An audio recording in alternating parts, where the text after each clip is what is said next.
Pemirsa, faktor ekonomi membuat seorang gadis penderita autoimun di Jombang, Jawa Timur hanya berbaring pasrah di tempat tidur tanpa penanganan medis. Karena sakit, cita-citanya menjadi pejabat di kantor pemerintah pupus.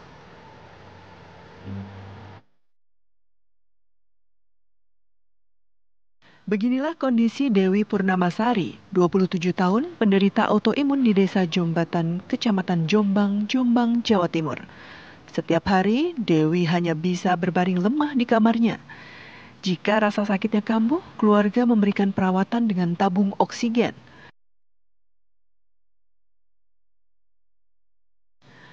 Berdasarkan penanganan medis, Dewi disarankan menjalankan perawatan di rumah sakit. Namun terhambat faktor ekonomi, Dewi belum mampu menjalani perawatan yang disarankan. Yusuf, ayahnya, hanya sebagai pegawai honorer juru bersih-bersih di kantor pemerintah sehingga tidak memiliki uang cukup untuk membiayai perawatan Dewi. Meski sebagian biaya pengobatannya ditanggung oleh BPJS, ada sebagian obat yang harus dibeli secara mandiri hingga mencapai lebih dari 80 juta rupiah. Apa nih yang pengen bisa dapat obat itu, Mas? Biar saya setidaknya bisa mandiri gitu. Sudah pernah minta bantuan ke pemerintah? Eh, Sebelumnya enggak, terus baru kemarin itu coba, ternyata kok katanya belum ada. Langsung ke sana sambil bawa berkas-berkasnya. Tapi ternyata waktu di sana kok katanya belum ada bantuan semacam ini di Jombang gitu.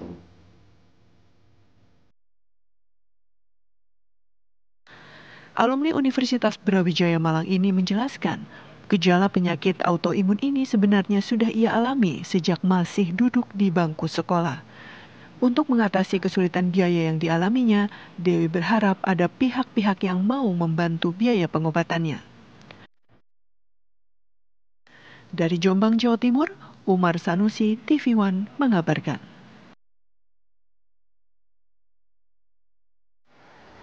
Dewi Purnamasari, gadis penderita autoimun menjalani perawatan di RSUD Jombang, Jawa Timur karena mengalami infeksi pada saluran kemih akibat keterbatasan biaya untuk bolak-balik perawatan penyakit autoimun ke rumah sakit di Surabaya. Keluarga Dewi membawanya dengan angkutan umum.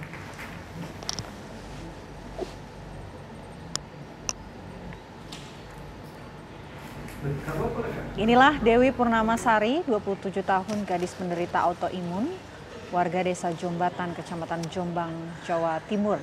Kini Dewi tengah dalam perawatan di RSUD Jombang karena mengalami infeksi pada saluran kemih. Alumni Universitas Brawijaya ini kondisinya membaik dan bisa berkomunikasi dengan orang lain. Namun untuk makan agak sulit karena setiap mulutnya makan atau minum, perutnya merasakan mual dan pada akhirnya muntah. Subuhwati, ibunda dari Dewi, mengatakan Dewi secara rutin telah mendapat pengobatan dari RSUD Dr. Sutomo Surabaya. Bahkan seminggu sekali Dewi dibawa ke Surabaya untuk berobat. Namun tidak seperti pasien lain yang mengendarai mobil, melainkan naik kereta api. Alasan ekonomi membuat keluarga Dewi hanya bisa membawanya berobat dengan angkutan umum. Tiap minggu itu anak satu kontrol. Kalau kuat badannya ya 2 kali, kalau nggak kuat ya 1 minggu sekali, itu pasti kontrol. Ke mana itu? Ke Dr. Sutomo Karangmenjana. Oh, biayanya ke sana, biasanya kendaraannya pakai apa, Bu? Naik kereta api, Pak. Kenapa nggak pakai mobil charteran? Ya, biayanya itu kan mahal, Pak. Kalau kereta api kan lebih ringan. Nggak sulit, Bu, nanti di perjalanan? Enggak.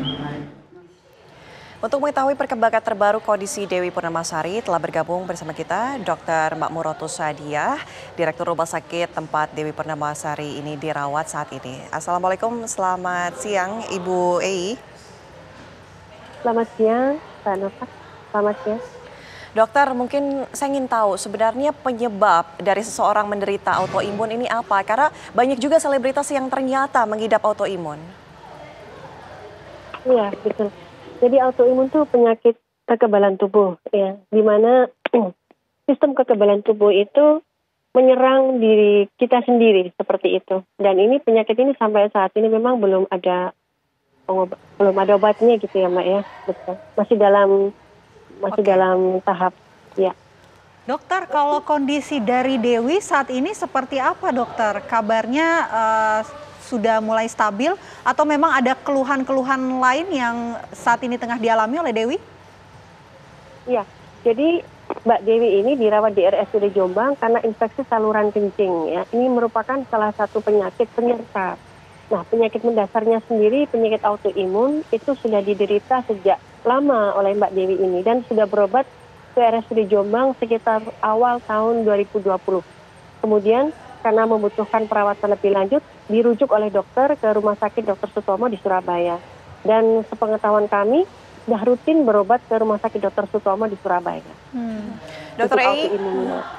untuk contoh-contoh dari penyakit autoimun ini apa saja? Karena tadi Anda katakan bahwa ada juga penyakit penyertanya. Ya, jadi penyakit autoimun itu bisa ringan, bisa berat ya. Nah, kebetulan yang diderita Mbak Dewi ini cukup berat karena itu menyerang seluruh saluran pernafasan ya. Jadi ini namanya inflammatory bowel disease. Itu penyakit atau sindrom Crohn ya.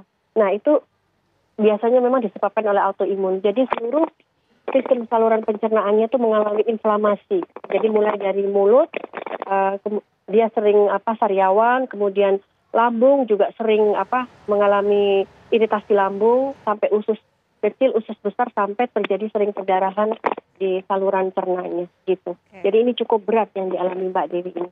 Cukup berat yang dialami. Tapi dokter, apa kemudian pengobatan yang direkomendasikan untuk Dewi ini yang saat ini juga mungkin tengah dijalani oleh Dewi? Karena tadi dikatakan bahwa untuk Iya. penyakit autoimun ini sulit untuk disembuhkan, dokter. Iya, betul. Pengobatannya biasanya dilakukan perawatan di rumah sakit yang lebih tinggi atau rumah sakit tipe A ya. Dan sudah tepat sebenarnya dilakukan terapi di Dr. Sutomo dan sudah rutin ya Mbak Dewinya itu berobat ke sana dengan keluarga.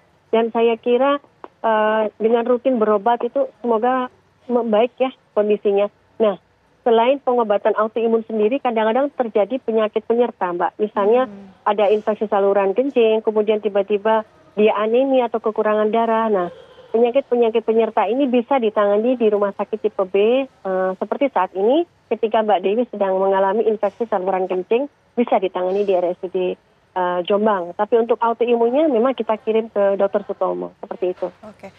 Dokter, kan untuk Dewi sendiri ini ada infeksi di saluran kemih. Namun untuk gejala umum penyakit autoimun ini apakah kemudian akan sama untuk semua pasien atau berbeda-beda? Seperti apa mungkin bisa dijelaskan? Iya, berbeda-beda ya. Tergantung daya tahan tubuhnya juga, tergantung lokus di mana penyakit autoimun itu menyerang. Jadi berbeda-beda tiap pasien. Spesifik begitu ya, Mbak. Contohnya untuk Dewi ini gejalanya apa saja hingga akhirnya dipastikan bahwa autoimunnya akhirnya menyerang pernafasannya? Ya, jadi Mbak Dewi ini autoimun itu didiagnosa karena awalnya dia datang ke sini dengan perdarahan ya. Jadi setiap buang air besar tuh ada darah segar seperti itu. Dan ada mual, mutah, kemudian juga ada sariawan yang tidak kunjung sembuh. Diperiksa oleh dokter Irma di sini, kemudian dirujuk ke Rumah Sakit Dr. Sutomo untuk mendapatkan pemeriksaan dan perawatan lebih lanjut dan dipastikan di sana bahwa yang bersangkutan memang autoimun. Kalau di rumah sakit tipe B seperti kami, tidak ada dokter spesialis autoimun atau rheumatoid arthritis itu ya, dan kalau di Sutomo insya Allah ada, sehingga pengobatannya juga lebih memang kita arahkan ke Sutomo, seperti itu. Oke, dokter, kami ingin konfirmasi karena ada kabar yang mengatakan bahwa untuk obat dari penyakit autoimun ini per butirnya itu bisa memakan harga sampai belasan juta rupiah. Apakah memang harga obatnya ini semahal itu, dokter? Ya, kalau obat yang disediakan untuk autoimun memang disediakan di Rumah Sakit Dr. Sutomo, dan saya kira kalau memiliki BPJS semua tercover oleh BPJS. Oke, dokter, Iya. untuk penyakit autoimun sendiri ini apakah bisa dicegah atau bawaan atau seperti apa, dok? Iya, ini juga penyakit yang masih misteri ya, idiopatik gitu, jadi tidak diketahui, kemudian pengobatannya juga cukup sulit. Ya, saya kira sulit juga dicegah ya, karena kita belum tahu betul ya seperti apa itu. Mungkinkah ini berkaitan dengan gaya hidup ataupun pola makan dan juga minuman yang dikonsumsi setiap harinya, dokter? Saya kira tidak ada kaitan dengan itu ya, Mbak. Ya, Jadi ini bukan penyakit kronis ya yang terkait dengan gaya hidup atau apa, bukan terkait dengan itu.